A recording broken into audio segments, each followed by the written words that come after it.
வணக்கம், நான் உங்கள் தினேஷ் சரவணன்.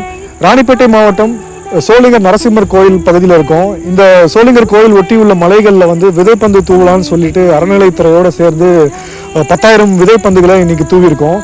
அண்ணாமலை கலைக்கல்லூரி மாணவர்களோடு இணைந்து அவங்களோட ரோப் காரில் பயணித்து இந்த விதைப்பந்துகளோட நோக்கத்தை எடுத்து சொல்லி சுற்றுச்சூழல் காக்க அடுத்த தலைமுறையில் என்னென்னலாம் பண்ணணும்னு சொல்லிட்டு அவங்களுக்கு விழிப்புணர்வை ஏற்படுத்தி இந்த 10,000 விதைப்பந்துகளை சோளிங்கர் மலைப்பகுதி முழுவதும் இன்னைக்கு தூவிருக்கோம். ஒரு மாணவர்களோட கலந்துரையாடி ஒரு பெரிய புத்துணர்ச்சி கொடுக்குறது. இன்னொரு விஷயம் என்னன்னா, இந்த விதைப்பந்துகள் தூவும் நிகழ்ச்சியை மதிப்பிற்குரிய ஜாயின்ட் கமிஷனர், அறநிலைத்துறையோட ஜாயின்ட் கமிஷனர் திருமதி விஜயா அவர்கள் வந்து நேரடியாக துவக்கி வச்சிருந்தாங்க. சோளிங்கர் சேர்மன் உட்பட இந்த கோவில் நிர்வாகிகள் அனைவரும் இந்த நிகழ்ச்சியில் கலந்துக்கிட்டாங்க.